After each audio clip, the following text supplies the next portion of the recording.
സ്വതന്ത്ര ഇന്ത്യയുടെ ചരിത്രം മാറ്റിയ ദിവസം 2002 ഫെബ്രുവരി 27. അന്നായിരുന്നു ഗുജറാത്ത് കലാപത്തിന്റെ പ്രത്യക്ഷത്തിലുള്ള കാരണമെന്ന് വിശ്വസിക്കപ്പെടുന്ന ഗോത്ര സംഭവം നടന്നത്. എന്താണ് ഗോത്ര സംഭവം? എങ്ങനെയാണിത് ഗുജറാത്ത് കലാപത്തിന് വഴിവെച്ചത്? അതിലെ സത്യങ്ങൾ എന്തെല്ലാമാണ്? ഈ ചാനലിലെ പുതിയൊരു വീഡിയോയിലേക്ക് സ്വാഗതം. ഞാൻ Justin Thomas and we are just in conversations.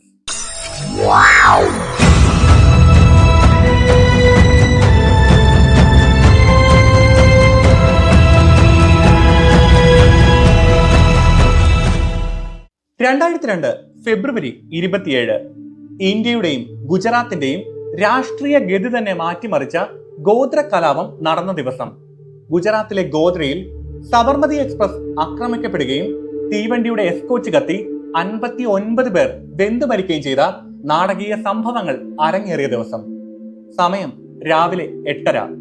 മുസാഫർപൂരിൽ നിന്നും യാത്ര ആരംഭിച്ച് അഹമ്മദാബാദിലേക്ക് പോവുകയായിരുന്ന സബർമതി എക്സ്പ്രസ് ഗുജറാത്തിലെ ഗോത്ര സ്റ്റേഷനിൽ എത്തിച്ചേരുന്നു. അയോധ്യയിലെ ബാബറി മസ്ജിദ് തകർത്ത സ്ഥലത്ത് രാമക്ഷേത്രം നിർമ്മിക്കുന്നതിനായി വിശ്വ ഹിന്ദു പരിഷത്തിന്റെ ആഭിമുഖ്യത്തിൽ പൂർണാഹുതി മഹായജ്ഞത്തിൽ പങ്കെടുക്കുവാൻ പോയ 2000 കർസേവകർ അയോധ്യയിൽ നിന്ന് അന്നേ ദിവസം സബർമതി എക്സ്പ്രസിൽ കയറിയിരുന്നു. ഗോത്ര സ്റ്റേഷനിൽ ട്രെയിനിന് 5 മിനിറ്റ് മാത്രമേ അനുവദിച്ചിരുന്നുള്ളൂ. 5 മിനിറ്റിനുള്ളിൽ തന്നെ ട്രെയിൻ യാത്ര പുറപ്പെട്ടു. എന്നാൽ അവിടെ വെച്ച് ട്രെയിനിന്റെ S6 എന്ന കോച്ച് അഗ്നിക്കിരയാക്കപ്പെട്ടു. 24 പുരുഷന്മാരും 15 സ്ത്രീകളും 20 കുട്ടികളും അടക്കം 59 പേർ ഈ സംഭവത്തിൽ കൊല്ലപ്പെട്ടു. ഇവരിൽ ഭൂരിഭാഗവും കർസേവകരായിരുന്നു. ട്രെയിനിൽ സഞ്ചരിച്ച കർസേവകർ കൊല്ലപ്പെട്ടതിന് പിന്നാലെ ഗോദ്രയിലും ഗുജറാത്തിൽ ഒന്നാകെയും വർഗീയ കലാപം അരങ്ങേറി. മുസ്ലിം തീവ്രവാദികളാണ് ട്രെയിൻ കത്തിച്ച് അപകടം ഉണ്ടാക്കിയതെന്ന പ്രചാരണം വന്നതോടെ മണിക്കൂറുകൾക്കുള്ളിൽ സംസ്ഥാനത്തുടനീളം അക്രമാസക്തമായ കലാപം പൊട്ടിപ്പുറപ്പെട്ടു. ഈ സംഭവത്തിന്റെ തൊട്ടടുത്ത ദിവസം വിശ്വ ഹിന്ദു പരിഷത്ത് ബന്ദ് പ്രഖ്യാപിച്ചു. പിന്നീട് ഗുജറാത്ത് സാക്ഷ്യം വഹിച്ചത് കൂട്ടക്കൊലപാതകങ്ങളുടെ പരമ്പരയ്ക്കാണ്. കർസേവകർ കൊല്ലപ്പെട്ടതിൽ പ്രതിഷേധിച്ച് വിശ്വ ഹിന്ദു പരിഷത്ത് ഹർത്താൽ പ്രഖ്യാപിക്കുകയും കൊല്ലപ്പെട്ടവരുടെ മൃതദേഹങ്ങളുടെ പ്രദർശനത്തിന് അന്നത്തെ ഗുജറാത്ത് സർക്കാർ അനുമതി നൽകുകയും ചെയ്തതാണ് വർഗീയ കലാപത്തിന്റെ ആക്കം കൂട്ടിയത്. ഗുജറാത്തിലെ ഗുൽബർഗ് സൊസൈറ്റി എന്ന ഹൗസിംഗ് കോളനി അഗ്നിക്കിരയാക്കപ്പെട്ടു. അക്രമത്തിൽ മുതിർന്ന കോൺഗ്രസ് നേതാവായ എഹ്സാൻ ജഫ്രി ഉൾപ്പെടെ 35 പേർ ക്രൂരമായി കൊല്ലപ്പെടുകയും ചെയ്തു. ഫെബ്രുവരി 28 രാവിലെ 9 മണിയോടെ ഭാരതീയ ജനതാ പാർട്ടിയുടെയും ബജ്രംഗ് ദളിന്റെയും നേതൃത്വത്തിൽ 5000-ഓളം വരുന്ന ആളുകൾ നരോദ പാഠ്യദേശത്ത് അക്രമം അഴിച്ചുവിട്ടു. വീടുകൾ തീവെക്കുകയും ആളുകളെ കൊലപ്പെടുത്തുകയും ചെയ്തു. അഹമ്മദാബാദിനടുത്തുള്ള നരോദ പ്രദേശത്ത് നടന്ന ഈ കൂട്ടവംശഹത്യയാണ് നരോദ പാഠ്യ കൂട്ടക്കൊല. തുടർന്ന് ഗുജറാത്തിൽ ആകമാനം ഇത്തരം ആക്രമണങ്ങൾ അരങ്ങേറുകയും 1000-ലേറെ മുസ്ലിങ്ങൾ കൂട്ടക്കൊല ചെയ്യപ്പെടുകയും ചെയ്തു. ഇതിൽ നിരവധി സ്ത്രീകളാണ് ക്രൂരമായി കൂട്ടബലാത്സംഗത്തിനിരയായി കൊല ചെയ്യപ്പെട്ടത്. 2005 കേന്ദ്രം രാജ്യസഭയിൽ സമർപ്പിച്ച ഔദ്യോഗിക കണക്കുകൾ പ്രകാരം ഗോത്ര സംഭവത്തിന് ശേഷമുണ്ടായ ആക്രമണങ്ങളിൽ 790 മുസ്ലിങ്ങളും 254 ഹിന്ദുക്കളും കൊല ചെയ്യപ്പെടുകയും 223 പേരെ കാണാതാവുകയും 2500-ഓളം ആളുകൾക്ക് പരിക്കേൽക്കുകയും 10,000-ലേറെ ആളുകൾ ഭവനരഹിതരാവുകയും ചെയ്തു. എന്നാൽ ഈ സംഭവങ്ങൾ നടക്കുമ്പോൾ സ്റ്റേറ്റ് ഗവൺമെന്റ് വെറും കാഴ്ചക്കാരായി നോക്കി നിൽക്കുക മാത്രമാണ് ചെയ്തത് എന്ന ആരോപണങ്ങൾ ഉയർന്നു വന്നു. അന്നത്തെ പ്രധാനമന്ത്രി AB വാജ്പേയി സ്റ്റേറ്റ് ഗവൺമെന്റിന് വീഴ്ച പറ്റിയെന്ന പ്രസ്താവനയും നടത്തി. ഗുജറാത്ത് കലാപത്തിൽ ഇപ്പോഴും ഒരു കടങ്കഥയായി നിലനിൽക്കുന്നത് ഗോദ്രയിൽ സബർമതി എക്സ്പ്രസിന് തീപിടിച്ചതാണ്. എങ്ങനെയാണ് തീപിടുത്തം ഉണ്ടായത് എന്നതിനെ പറ്റി പരസ്പര വിരുദ്ധമായ റിപ്പോർട്ടുകളാണ് ഉള്ളത്. പ്രാഥമിക അന്വേഷണത്തിന് നേതൃത്വം നൽകിയ ഗുജറാത്ത് പോലീസിന്റെ പ്രത്യേക അന്വേഷണ സംഘം ഗോദ്ര ആക്രമണം ആകസ്മികമായി സംഭവിച്ച ഒന്നല്ലെന്നും മറിച്ച് ഗൂഢാലോചനയുടെ അനന്തരഫലമാണെന്നുമുള്ള നിഗമനത്തിൽ എത്തിച്ചേർന്നു. എന്നാൽ അവരുടെ കണ്ടെത്തലുകൾ പ്രതിഭാഗം അഭിഭാഷകരാലും central review committee on the prevention of terrorism ആക്ടിനാലും ചോദ്യം ചെയ്യപ്പെട്ടു. ഗോദ്ര ആക്രമണത്തിന് 2 വർഷങ്ങൾക്ക് ശേഷം റെയിൽവേ മന്ത്രിയായിരുന്ന ലല്ലു പ്രസാദ് യാദവ് ജസ്റ്റിസ് UC ബാനർജിയെ ഗോദ്ര ആക്രമണം അന്വേഷിക്കുവാനായി നിയമിച്ചു. റെയിൽവേ മന്ത്രിയുടെ സ്വന്തം സംസ്ഥാനമായ ബീഹാറിലെ ഇലക്ഷനോടനുബന്ധിച്ച് ജസ്റ്റിസ് UC ബാനർജി ട്രെയിനിൽ തീ പടർന്നത് ബോഗിയിലെ പാചക സാമഗ്രികളിൽ നിന്നാണ് എന്ന് വിലയിരുത്തുന്ന തന്റെ അന്വേഷണ റിപ്പോർട്ട് വെളിപ്പെടുത്തി. വെളിയിൽ നിന്നും അക്രമികൾ തീ പിടിപ്പിക്കുവാനുള്ള സാധ്യത തള്ളിക്കളയുകയും ചെയ്തു. ഈ കണ്ടെത്തലുകളെ ഭാരതീയ ജനതാ പാർട്ടി സംഘപരിവാർ സംഘടനകൾ ചോദ്യം ചെയ്യുകയും ഇലക്ഷന് വേണ്ടി രാഷ്ട്രീയപരമായി ഉണ്ടാക്കിയതാണെന്ന് ആരോപിക്കുകയും ചെയ്തു. ഗുജറാത്ത് ഹൈക്കോടതി UC ബാനർജി കമ്മിറ്റി ഭരണഘടനാ വിരുദ്ധവും നിയമവിരുദ്ധവും കാമ്പില്ലാത്തതുമാണെന്ന് റൂളിംഗ് നടത്തി. ഇതുകൂടാതെ ട്രെയിനിലെ തീയിൽ നിന്ന് രക്ഷപ്പെട്ടവരും കൊല്ലപ്പെട്ടവരുടെ ബന്ധുക്കളും UC ബാനർജി കമ്മിറ്റിയുടെ നിഗമനങ്ങളോട് അങ്ങേയറ്റം ദേഷ്യത്തോടെ പ്രതികരിച്ചു. ട്രെയിൻ കത്തിക്കുവാനായി എറിഞ്ഞ കത്തുന്ന പദാർത്ഥങ്ങൾ സംഭവ സ്ഥലത്ത് നിന്ന് കണ്ടെത്തിയതിനെയും ജനക്കൂട്ടം യാത്രക്കാരെ തീവണ്ടിയിൽ നിന്നും രക്ഷപ്പെടാനാകാത്ത രീതിയിൽ തടഞ്ഞു വെക്കുകയും ചെയ്തു എന്നിങ്ങനെയുള്ള തെളിവുകൾ നിരാകരിക്കുകയാണ് പാനൽ ചെയ്തതെന്ന് അവർ വാദിച്ചു.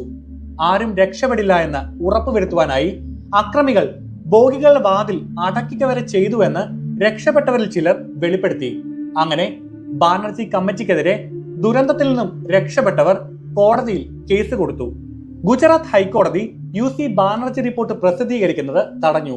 റിപ്പോർട്ട് ഭരണഘടനാ വിരുദ്ധവും അസാധുവുമാണെന്ന് ചൂണ്ടിക്കാട്ടി സുപ്രീം കോടതി റിപ്പോർട്ട് തള്ളി.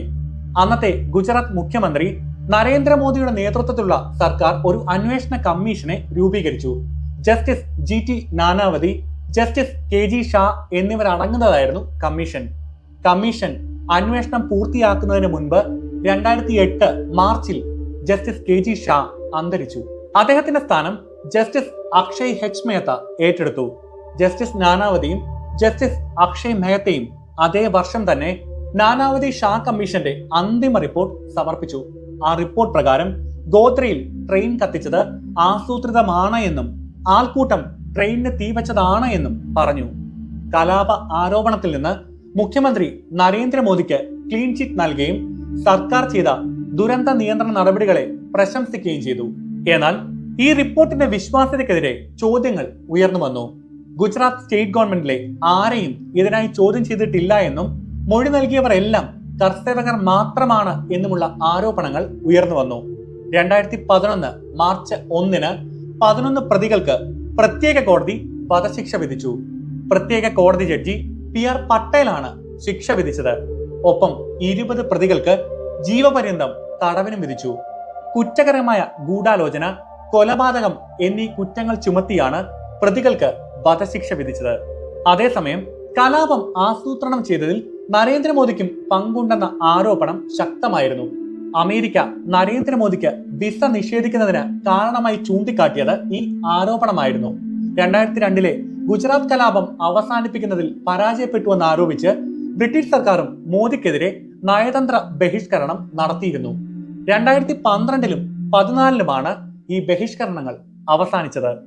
കലാപത്തിനെതിരെ നിലപാടുകളെടുത്ത ആക്ടിവിസ്റ്റ് തീസ്ത സെതൽവാദ്, മുൻ IPS ഉദ്യോഗസ്ഥരായ RB ശ്രീകുമാർ, സഞ്ജീവ് ഭട്ട് എന്നിവർക്കെതിരെ നിശ്ചിത വിമർശനമാണ് സുപ്രീം കോടതി നടത്തിയത്.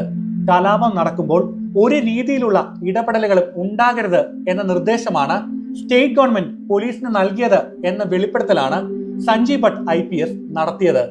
ഇതിൽ തീസ്തയും ശ്രീകുമാറും അറസ്റ്റ് ചെയ്യപ്പെട്ട ശേഷം പിന്നീട് ജാമ്യത്തിൽ വിട്ടയക്കപ്പെട്ടു. സഞ്ജീവ് ഭട്ട് ഇപ്പോഴും തടവറയിൽ കഴിയുന്നു.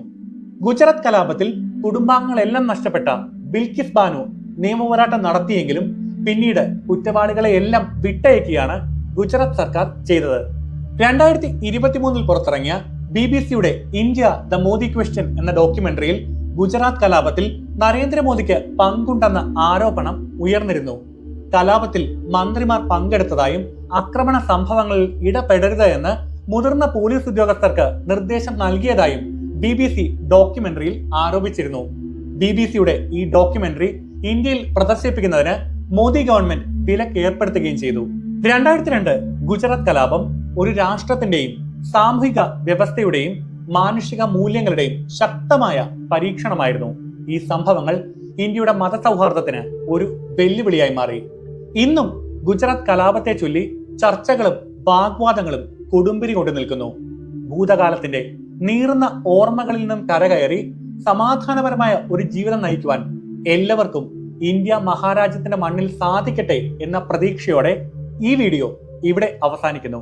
പക്ഷേ കോൺവെർസേഷൻസ് അത് തുടർന്നുകൊണ്ടേയിരിക്കും. We were just in conversations. Good by.